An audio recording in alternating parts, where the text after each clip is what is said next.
Hello students, बहुत बहुत स्वागत है बेटा आप लोगों का एनसीईआरटी इन्फोबाइट्स के अगले वीडियो सेक्शन में। आइए एक बहुत important concept molecular basis of inheritance chapter class 11th के बाद हम 12th के कंटेंट में हैं और यहाँ पर आप समझ पाएंगे कि आरएनए वर्ल्ड हाइपोथेसिस क्या होती है। इस हाइपोथेसिस को प्रपोज करने वाले दो लोग हैं, एक का नाम है अलेक्जेंडर और दूसरे हैं रिच। अलेक्जेंडर और रिच ने एक हाइपोथेसिस प्रपोज करी और इन्होंने कहा कि एक समय में, प्रीवियसली अगर हम पास्ट की बात करें तो एक समय में there was the world of RNA. क्या समझा रहे हैं बेटा कि ऐसा एक वर्ल्ड जो आरएनए का वर्ल्ड था, यानी आरएनए ही सब कुछ करता था। अब इस बात का प्रूफ भी है इनके पास। तो इन्होंने इस चीज को ऐसे समझाया that RNA has nature of multiple biomolecules. जैसे आरएनए के बारे में अगर आपको ध्यान से मैं समझाऊं तो आरएनए जेनेटिक तो है ही। इन सम वायरसेस आरएनए क्या है?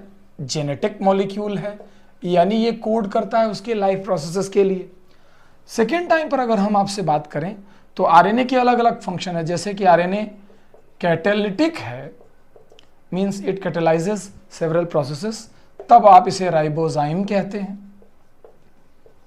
अगर आपको थोड़ा मैं याद करा दूं तो प्रोकैरियोट में जो लार्जर सब यूनिट ऑफ राइबोसोम होता है जिसके अंदर 23 srRNA होता है, और यूकैरियोट में, ये प्रोकैरियोट का हो गया, और यूकैरियोट में जो 28 srRNA होता है, ये दोनों ही कैटालिटिक हैं, यानी राइबोजाइम के एग्जाम्पल हैं।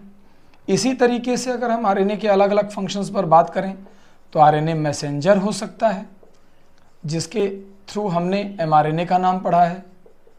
आरएनए जो है स्ट्रक्चरल हो सकता है, यानी किसी स्ट्रक्चर को बनाने वाला बेटा। यहाँ पर हम राइबोसोमल आरएनए की बात करते हैं, जिसने राइबोसोम नाम का स्ट्रक्चर बनाया हुआ है।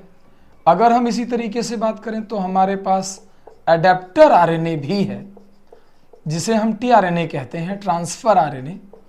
ये एडेप्टर का फंक्शन करता है। That adapter hypothesis was given by Francis Crick itself, और उन्होंने ये बताया कि आरएनए यानी टीआरएनए अलग अलग चीज़ों के साथ अडेप्ट करता है, यानी वो आरएनए को भी पकड़ता है, एमआरएनए को भी, वो अमीनो एसिड को भी ले आता है, वो राइबोसोम को भी पकड़ता है, और इस तरीके से वो एंजाइम को भी कैच करता है, और ये चलता रहता है।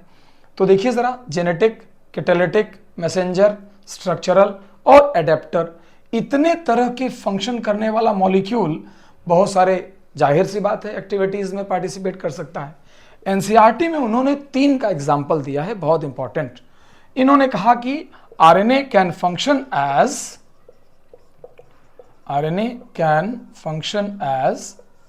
इन 3 रोल्स। पहला ट्रांसलेशन, फंक्शन एज, या मैं अगर इसको सही से वर्ड लिखूं तो functions in.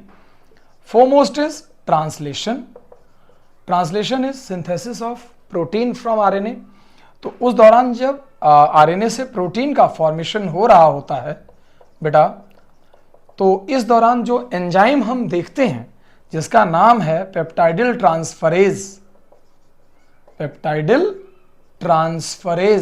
Remember this is the most abundant enzyme in the world, क्योंकि ये दुनिया के हर सेल में जरूर पाया जाएगा। तो पेप्टाइडिल ट्रांसफरेज एक राइबोजाइम है, ना कि कोई अमीनो एसिड से बना हुआ एंजाइम, यानी ये एक आरएनए ही है जो एंजाइम का काम करता है। इसके अलावा उन्होंने अलग अलग 2 प्रोसेस का नाम लिखा। एक तो उन्होंने बताया कि जो स्प्लाइसिंग होती है, remember students, what is splicing? Splicing is removal of intron specific reason.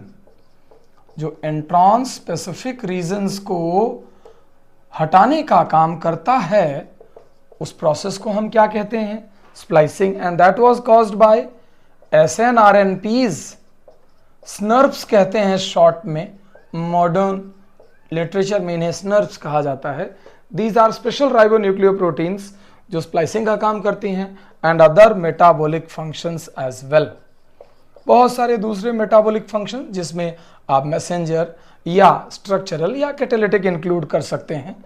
सो जब हम आरएनए के इन सभी फंक्शंस की बात करते हैं तो हम कहीं ना कहीं ये बात समझते हैं कि अलेक्जेंडर और रिच इस बात की तरफ इशारा कर रहे थे कि यहाँ आरएनए जेनेटिक मटेरियल की तरह भी है, वो अपने आप को कॉपी कर सकता है।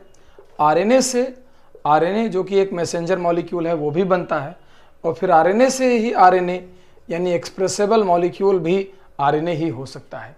व्हाट आई मीन टू से इज कि सेंट्रल डोग्मा में जैसे डीएनए, आरएनए और प्रोटीन काम करते हैं, उन सभी जगहों पर आरएनए काम कर ही सकता है। इवोल्यूशन के प्रोसेस में धीरे धीरे आरएनए के दोनों रोल, उसका जो जेनेटिक रोल है that was taken over by DNA, और उसका जो कैटालिटिक रोल है that was taken over by protein itself. ठीक है बेटा, याद करिएगा इसको अच्छे से, इस कंटेंट को नोट करेंगे, आपके पास एक बहुत कॉम्पैक्ट नोट्स होगा। Take care.